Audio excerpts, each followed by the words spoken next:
Captain on the bridge. Alright, Captains, we are back on the bridge, and today, yes, we get to go over Star Trek Lower Decks Episode 8. So, on screen.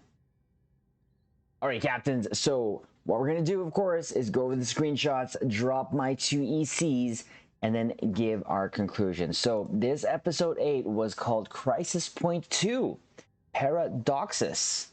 Now, I thought it was a good episode, and there was a lot of nostalgia nuggets, which we'll get to here. So here we go. Again, love the starting screen. Always appreciate this. It just kind of gets me into the mood watching Star Trek. So we start off with pretty pew-pews right off the bat. Mind you, it was of the Cerritos getting hit, but we get a shot of what it's fighting up against, and it is this Romulan ship, which is a Valdor-esque ship here, and I couldn't be more excited to see this because this is a ship that I also have in Star Trek Online. And Captains, just in case you don't know and you're new here to the bridge, welcome. But most of the content that we cover is Star Trek Online, and the only reason why we started venturing outside of it is because some of the ships from Star Trek Online actually went into Star Trek Picard, to be exact. So, and we've been having fun doing these, and the response from you Captains have been so good, and I appreciate it. So we're going to lean into it and just have fun and throw our two ECs out there. So again, haven't seen this ship in a minute, haven't seen it since Nemesis. Great to see it here, and we're going to take some inspiration from that and probably translate that into Star Trek Online content via going back onto the Valdor, or what it's called there is the Morgu. So there's no real mention of this ship, of what it is, but it's there. You can see it there. There's not a lot of changes, with the exception of just like one little feature here, which will come across here right in this next screenshot, which is that little spinal tower there at the end. Pretty much it's been lower deckerized here with the way it looks in terms of lights and stuff here.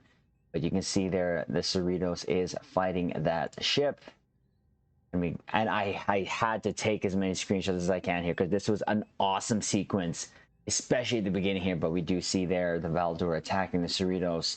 Love the glow here from the deflector, the cells, and Bussard here from the Cerritos, and all the little explosions there. So they've already gotten through their shields. And we see a little flyby there of the Romulan ship. I'm gonna just call it a Valdor class because that's what I'm gonna call it. But again, see that prominent change there is that tower, and you know what, or that spinal little thing there. I do hope we get that in Star Trek Online. That would be great. Now in the sequence, we get the Romulans boarding the Cerritos. The Ransom gets security duty shacks there, and Mr. Timba here, he always says Timba, it's hilarious, to go and deal with that. And we see the Romulans beaming here for this particular item, and the scientist here trying to protect it. Tries to kind of put it in a box and tries to sort of protect it, but the Romulan is having no shenanigans from him and literally vaporizes him. I was shocked. I was shocked, but they were doing what you should do if you want something. Stop the talking and just boom, eliminate your targets, and that's what they did. Gets the box. Of course, security detail gets here. They get out just in time because when the door opened, he shouted Timba, alluded to, and they got beamed out. I just thought it was pretty funny that had happened there. Again, here's another shot of that ship here. Get a nice kind of closer shot, kind of an overall shot of it, and more glowy bits here on the sort of front here. And then we get an actual closer look here. Love the look here. I absolutely love it. Gives you sort of a sense of how it is going to be possibly in Star Trek Online, with its sort of different skin options that they're going to give a incoming, hopefully incoming legendary Valdor is what we call it there. Get a nice shot here of the bridge. Now this is funny because, again, I'm going to make a Star Trek Online reference. This is pretty darn close to what the bridge looks like there. So, and you get a shot of the screen there, the Cerritos kind of floating there.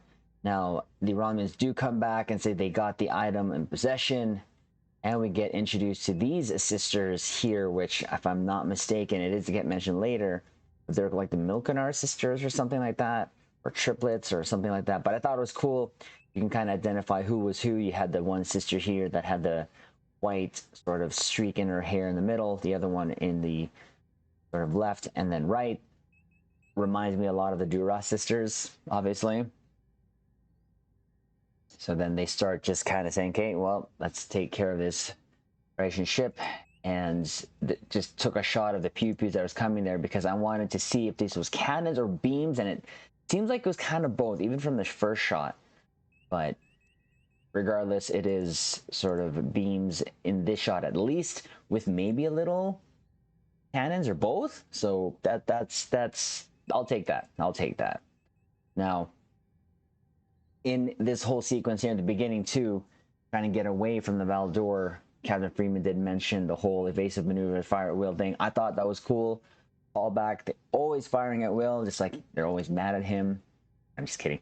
So, of course, at this point, he was about to abandon the ship, but then Helm here says there's an incoming ship, and it's the Wayfarer. Kind of an odd name to me, at least.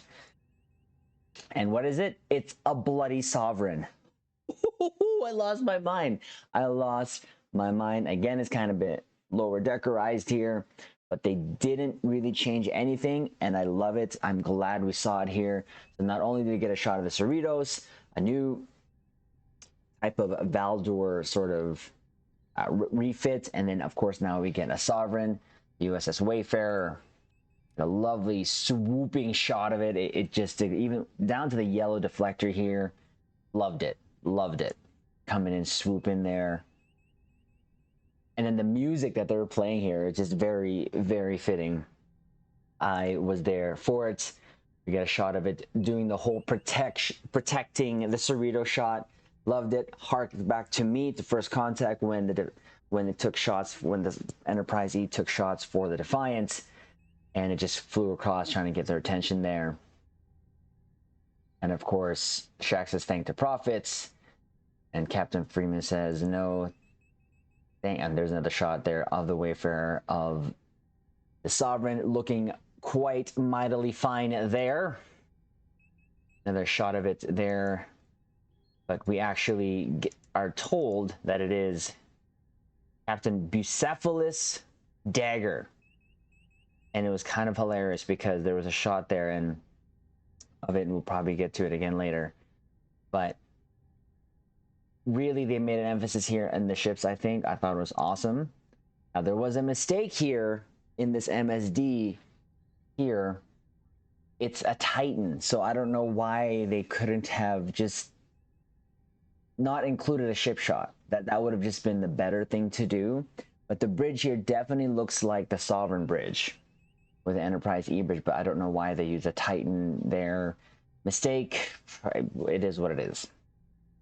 But he orders his first commanding officer, Commander Doodle, to go ahead and take care of the Romulans. Again, we get a nice shot of the Sovereign, the Wayfarer, doing his flying thing there. I appreciate the fact that the phasers still do the whole running off of the phaser strips there. Loved it. So again, try to take as many shots as I can here. And I was surprised that they used photon torpedoes. I would have wanted to have seen quantum torpedoes, but it is what it is. They used that. Nice shot of it hitting the actual ship, doing a flyby there as well. Another shot there. And here's another shot of the bridge here. Again, I appreciate that.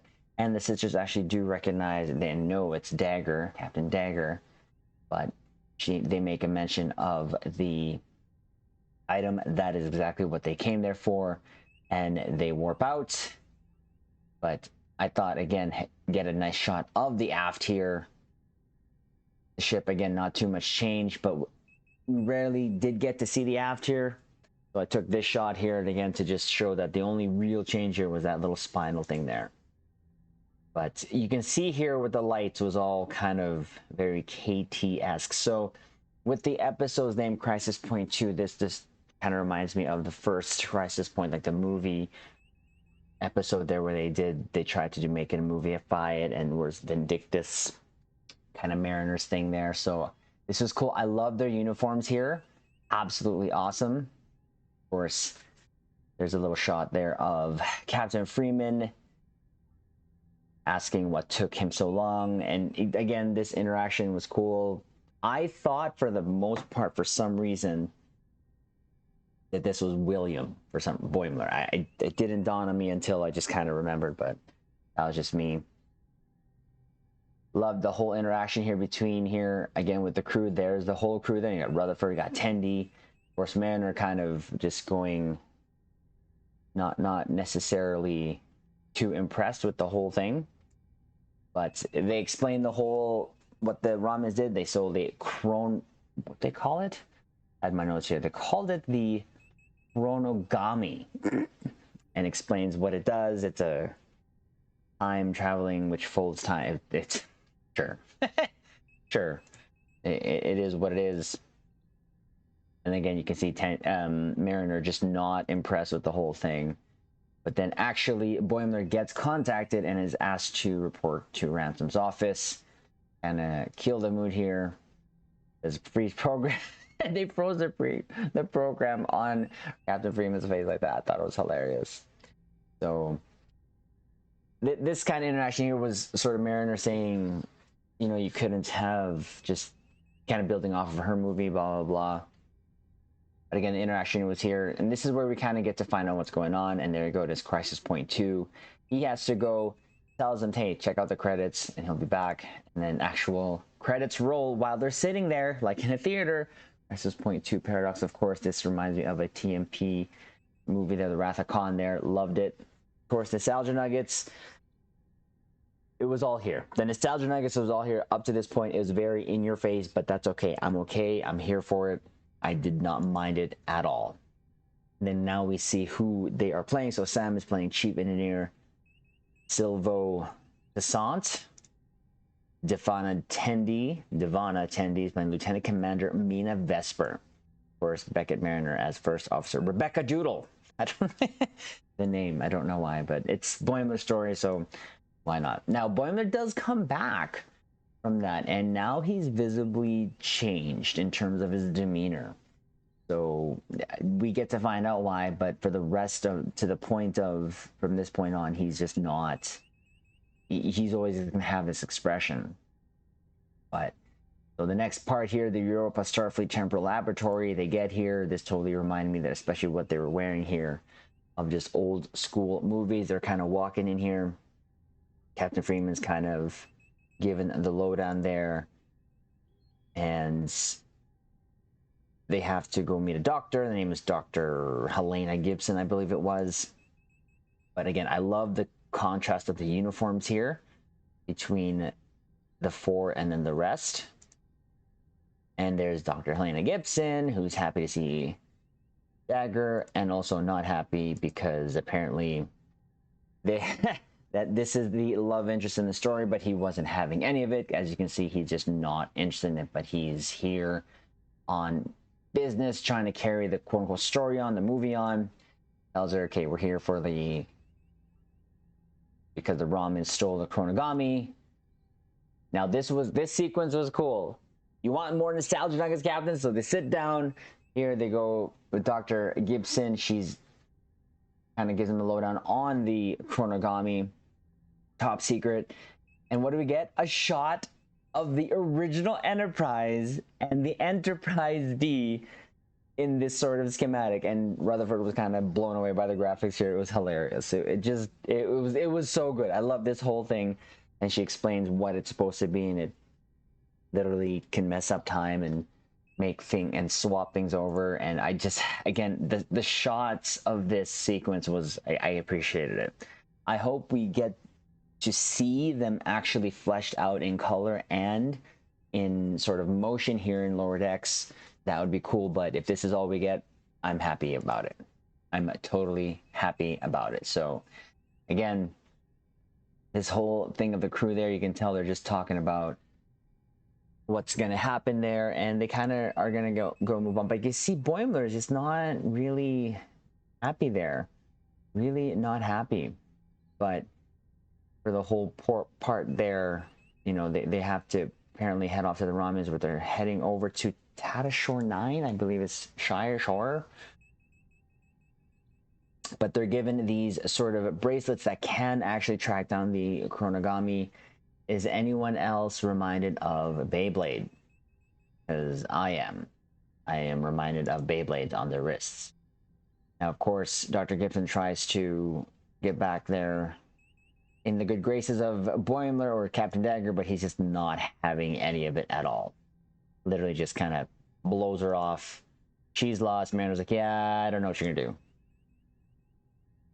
I totally appreciated this. I got the whole Star Trek vibe. So it's called Tadashore 9 is where they have to go to. So they beam down to the planet. They're trying to chase down those Romans. This is where it led them. And Boimler notices this sort of extra in the back, as Mariner would call it later on, just kind of touting out if you want to know the truth and everything. So that is where his attention gets light. And this is where kind of the another story forms in this, and it was okay, but again, we're gonna go through that. We get to meet this character. He's gonna play a little part there, but the whole thing is, you know, Tandy did say they found the Romulans. Now they're gonna sort of driving away in this vehicle, and they all get in these grav cycles. I thought this was cool, this whole grav cycle sequence here, and of course they drive off after them, while Boimler actually puts Tendi in charge. Says Vesper is in charge of the mission now while he's going to do this. And Mariner's like, what are you doing? And now, of course, Boimler has kind of gone off script because of what he was going through. And he says that he actually even said before this shot here that the grav cycle sequence wasn't even that exciting. And of course, you have Rutherford here saying it was bleeping exciting, so he swore here. But I love it. This was cool. Again, I've said this before in the previous reviews, loving Devana Tendi. She's just coming out of her shell, and I feel like she's really breaking out on her own as a very strong character, and the development that she's getting here is just awesome. So there's a cool sequence of them. This just, unfortunately, this reminded me too much of the other Star franchise. I'm not going to mention it, but captains, if you know it, let me know in the description below. It is what it is. But in this sequence here, you see Tendi almost getting shot, but then she drives ahead of the Romulans, jumps off of her bike, rams into their vehicle, and she does this sort of flip thing in a slow motion type sort of sequence and lands on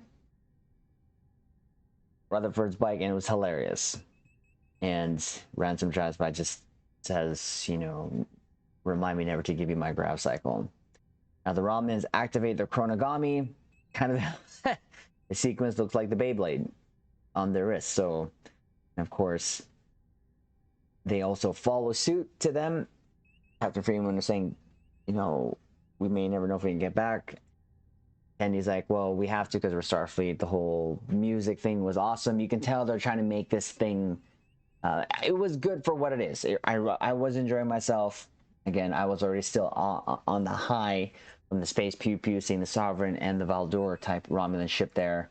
I was happy, but they get teleported to Starfleet Aquatic Research Center in 2341. Their great Sulian algae crisis. I didn't know about this thing. I'm not sure if they're making it up. Personally, captains, if you know about it, let me know in the comments below. But they're time traveling there. You can see the Romulans here. And in this whole sequence here, they're coming out of the portal.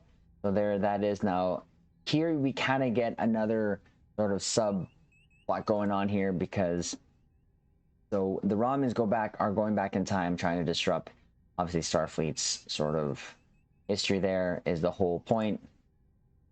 But here, Clifford has gotten food. He said that the whole traveling sequence made him nauseous, so he got food, and then Tendi was just sort of just not impressed with this whole thing. As you can see there, she was just kind of angry at him for doing so. She's being serious. He's not taking it too serious. He's just trying to have fun with it. but we will get to find out later why. And again, trying to be all serious, Tenny's like telling everyone to duck, and Rutherford's eating chips. It is what it is. Going back here to the sequence here with Boimler and Mariner, this was weird. I'm not gonna lie, not my favorite of sequences. In this is probably the this was kind of weak, but again, it kind of redeemed itself later on. So they're talking to that NPC here, and he shows them apparently the map of where they need to go to, and it's apparently they have to go see Katia. This was kind of gross, not gonna lie. And they should, and this little NPC here, or just kind of said, "You're kind of just you're a map, your whole map." And he was talking in like kind of old language. It was kind of hilarious there. And this is where Boimler makes a decision to go with this here, trying to find the meaning of things and going with that. And Mariner's like, nah, you know what? I'm out of here. So she actually leaves because she actually has an appointment with Ransom. And you can see how upset she was. Now, in the meeting here with Ransom, Ransom actually says, you know, she's been doing really good. And the reports from the department heads were all good. And in this sequence, I actually asked how Boimler was doing. And this is where we find out that the reason why Boimler is the way he is he was told earlier when Ransom called him that his brother, William Boimler, was killed in action. Apparently like a leak in his quarters or something like that. This smile there was hilarious. So, of course, now it's kind of making sense to Mariner why. And even says, you know, Ransom's kind of throwing that, well, when I have buddies, or if I need people to lean on, it's his best buddies there. Has a picture of who he does actually lean on there. Thought that was cool, but you can see Mariner feeling bad. Now, there's another time travel in this sequence here, and they are brought back. And apparently, Dr. Ta'ana can smell where they are because she nailed the date, apparently, or at least the time frame. This is an awesome shot here, Sydney, July 15, 1982, a year after we were born. So I thought this was pretty cool, and they're saying that the Romulans are traveling back here to actually kill the ancestors of the delegate there from the previous jump there. I believe it was sort of Ambassador Koro, or anyways, they were trying to kill the octopus's family lineage, which, sure. Now, of course, this sequence was kind of cool. This reminded us of the movie of when Spock and Kirk went back to Earth and they're being hijacked by punks. So in this sequence, though, Shax just kind of starts the fight, knocks them all out, and I thought it was really cool. They run away here.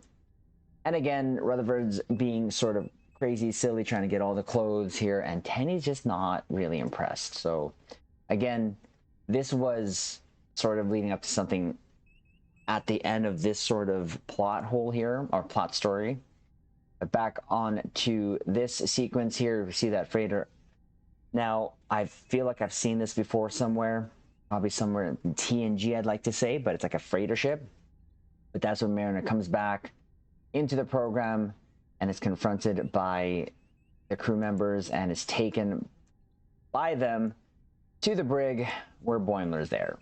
And there he is, and Mariner actually says, hey, why did you tell us? And of course, the reason why he's doing this, he's trying to find the meaning of life.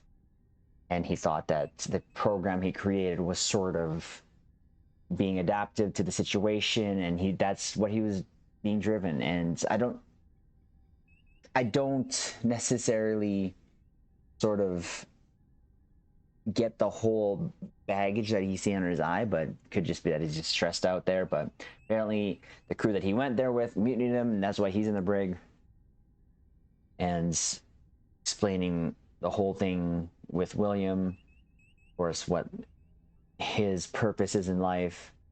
And he's about to leave, and then Mariner actually stops it and says, hey, you know what, let's do this, let's finish this movie, because it's Starfleet. Gets all excited, and they get bailed up by who? Nick Nack. They were kind of getting his name wrong, like Nick Nick or whatever. And apparently Nick Nack says, I love you, Boimler, I'm in love with you, purple head one, or whatever. Sure. he actually says it right back. I'm in love with you too, buddy. And Mariner says, okay, well, there's the love sequence, because he totally ignored Dr. Gibson. I thought that was funny. They get back to the bridge here and confront Buddy here.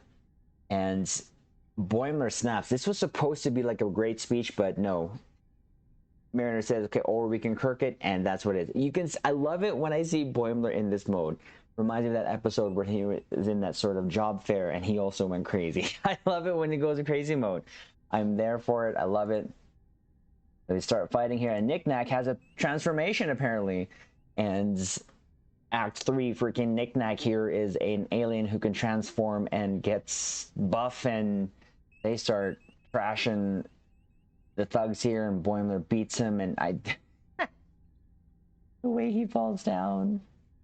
But anyways, they find the map was on his back indeed, and Kitia, and all they had to do was actually fold his skin together, which was kind of gross. But this was a map showing to where Kitia was, which where the purpose was, the NPC was saying earlier, is if you want to find the answers, you have to see Kitia. Now another time jump. Now they go forward. So now they're in the founding of the Federation, 2161. And in this sequence, there's actually a bomb here planted by Romulans. You can see knocked out here. So they got there in time to sort of get the Romulans, but Rutherford is actually disarming a bomb device. But again, he's not taking it serious. He's like singing the whole time through, whistling apparently some sort of choo-choo song. And this device again here, you can see that it just reminds me of that Thalaron device from the scimitar from Nemesis. So again, a lot of nostalgia nuggets here that they're throwing along, and it's okay. I get it.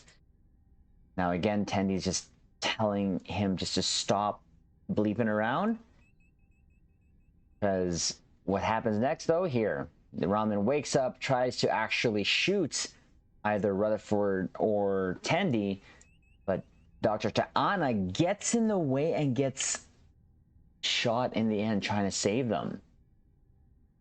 And of course, Tendy's not having it, actually vaporizes the Romulan. I love Tendi. I'm gonna say it. I love her. Love this side of her. And unfortunately, Dr. T'Ana here actually just disintegrates here. And again, more bleeping happen here, but she gets all sad, and Rutherford says it smells like smelly Romulan here, and this is where we find out why Tendi was really serious about this, because she actually wanted to be a captain. You know, she actually says she didn't want to really, that's the first time her saying it out loud, and Rutherford gets it, and Rutherford's like, oh, I'd love for you to be my captain. You know, what are your orders, Captain? And that really made Tendi smile here. And apparently they're, in this sequence, everything gets rewinded, which was sort of didn't make sense to me once I watched the episode again, especially the third time here, because yes, I watched it twice just because I liked it.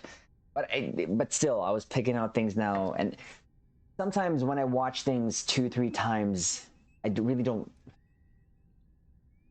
As much as I like watching things because I missed things the first time watching something, and that doesn't mean just any Star Trek, but anything, you kind of get that sort of initial wow factor, but then as you watch it, that's when you start picking things apart. And in this sequence here, everything gets kind of rewinded. See, this part gets rewinded as well, because you see there Knick-Knack, then it goes back to that screenshot of them with Dr. Gibson, with the Enterprise shot, them explaining the whole Chronogami thing. And this is where the sequence where back when we're introduced to Bacillus Dagger, again, there's that shot again of the Titan. Don't know why that wasn't changed, but sure. But we're back in this fight sequence now.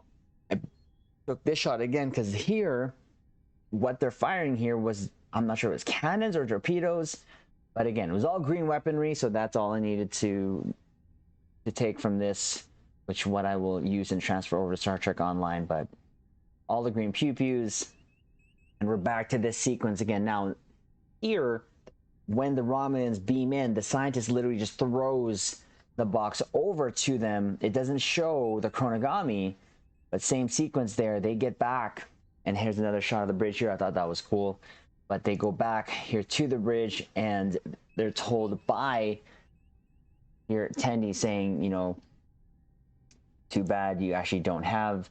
But here's the thing: they were saying that the whole plan was obviously to destroy everything they held dear. But what Tandy did was very clever. She took the chronogami while she actually implanted the bomb there in the box, and we see a sequence of them destroying the triplets there. I kind of hope that there's a little bit more to those three sisters. I think that could be really cool if that's a thing. That's the first time me hearing the captains. If you heard them before, you let us know in the comments below. But here was kind of weird because I'm going to go back here. When they go back to the bridge here, you can see there's two sets of crews from the Cerritos. So this, again, I know this is a holodeck program, but you kind of picked this. I didn't notice this the first time. But then, you know, you had the crew that was there on the Cerritos originally, and then you had the crew that was time traveling. So, of course, they lost Dr. Ta'ana there. But that is the sequence there. I thought it was cool. Tendi had her moment. She was all happy. And then we get back to Boimler. So this didn't actually necessarily reset. This continued on. So there's a story that sort of went backwards in time or back to the present to finish off. You saw all the rewinding there, even the shot of Boimler, but then they're still carried on here. So sure, it is what it is. I'm not going to take it too seriously.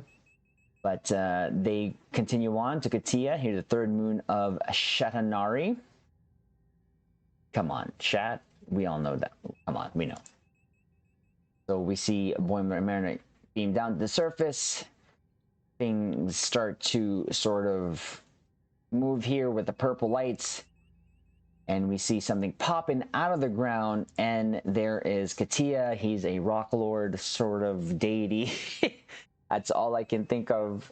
And, you know, Boimler just starts asking what the meaning of life is. And then we find out it's just a random quote generator, according to Mariner. And kind of, you can see Boimler disappointed that that is happening. So he kind of loses it again here, asking, what is the meaning of life? I want to know the answers, not some just random quotes. He loses it. He starts breaking the rock for some reason and climbs into it. And when he climbs into it, what does he find? He finds this. Katia. But then, of course, when it's like a plaque. So this was what? Kind of like a V'ger type plot moment. And what is it? It's the Wright Flyer, Kitty Hawk, NC 1903, and it's the Wright Brothers airplane. And Boimler he said, like, this doesn't even make sense. He's losing it. He starts just sort of hyperventilating, and then he actually passes out here in this sequence. He wakes up in his regular uniform, and he's wondering where he is. And where is he? He's at Kirk's residence. If this wasn't a nostalgia nugget, I don't know what was. So he hears a voice in the distance there, and it's who? Captain freaking Sulu. Yes. What? He called Sulu. Now, of course, he thought it was actually Captain Kirk, but it was Sulu. I love this. We got Captain Sulu. We got Captain Sulu. I thought this was awesome. Again, this sort of tied off in a good way for me, but I love this whole sequence. He's still asking the meaning of life. They get to talk about losing friends and such like that. But you see, he actually even says in this conversation, Kirk's somewhere out, traveling time or something, doing whatever he does. So he kind of is taking over the place. So I thought this sequence was really cool. I appreciated it so much. Nostalgia Nugget was just dropped on this, having him here. It kind of felt like he was sort of approving what's going on, and how could I be mad at that? I literally cannot be mad at this. I can't. But it was awesome having there now. In the point here, he actually gets into his Brad Boimler, starts asking him a bunch of questions here, and he actually says, "You're gonna get bit now," and he actually gets bitten by the horse. Again, his face is awesome. But what that bite is actually representing is a hypo spray shot there from Dr. Ta'ana, because he's waking up in medbay, waking up there, because apparently he passed out because of dehydration, according to Dr. Ta'ana. So what sequence he was actually living there was not from the holodeck, but was actually in his mind, because he died. So he saw Captain Sulu in his dreams or something. Sure, it is what it is. And I thought the sequence was cool because they're all talking about their adventures, from Anna's whole captain thing and Boimler and Mariner's adventures there, kicking butt there. Again, I love the whole ending of each of these episodes with these four just kind of being together there. This is about them four, and I love them. I love each and every one of them. Tendi being the breakout for me, 100%. Tendi being the breakout for me. She's just awesome. Now they're told to get out of the spot because apparently Williams, the second time today, leaned on a warp core, and that was kind of gruesome. That was kind of gruesome. No, I'm not gonna lie.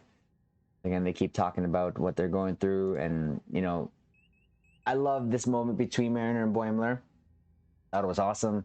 Thought them just kind of having a moment there, and Mariner saying, "Oh, I'm glad you didn't end it off there on a sort of cliffhanger."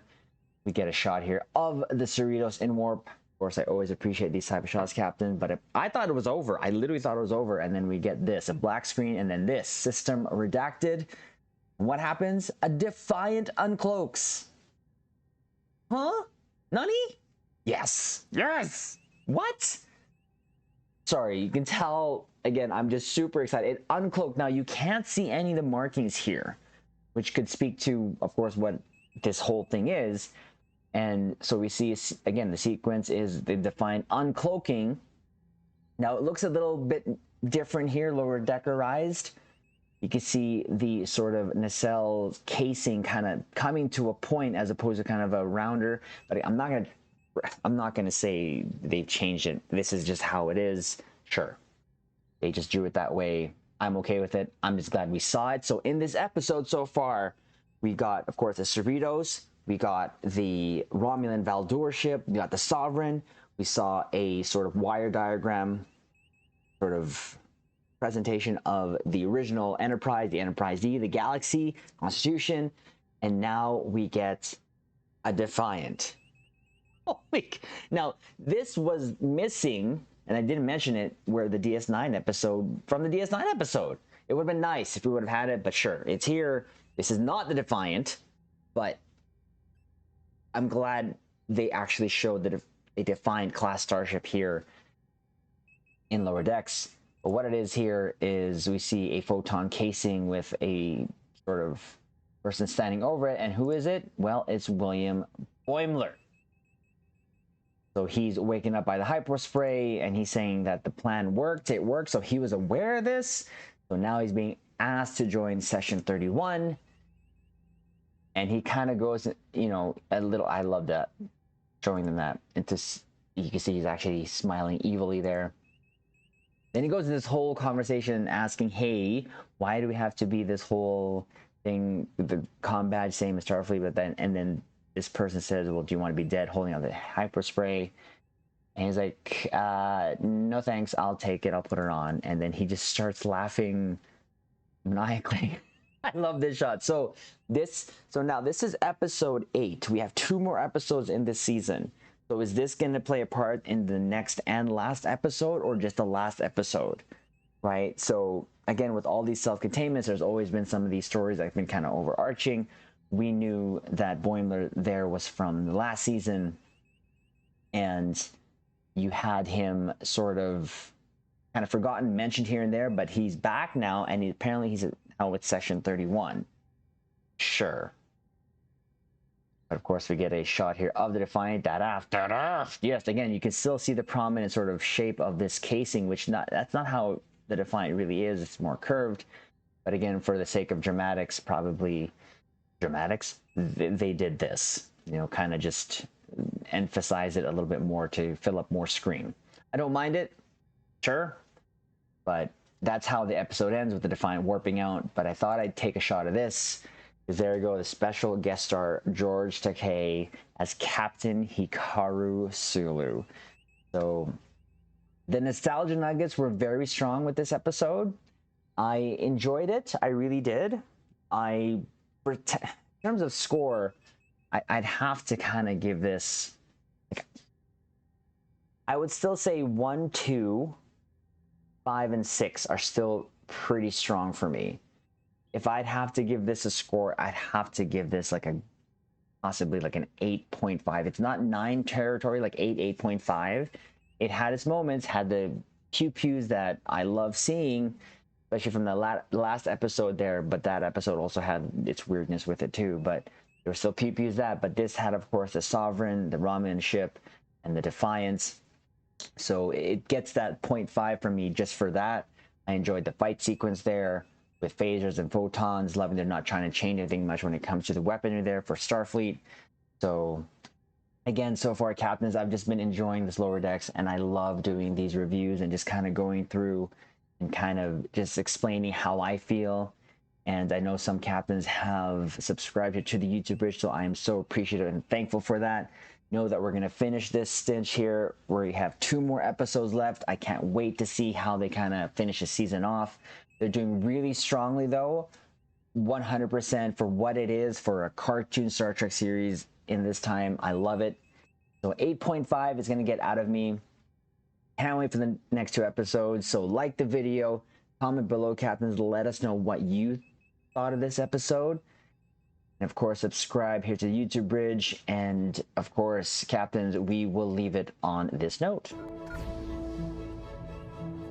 Live long and prosper.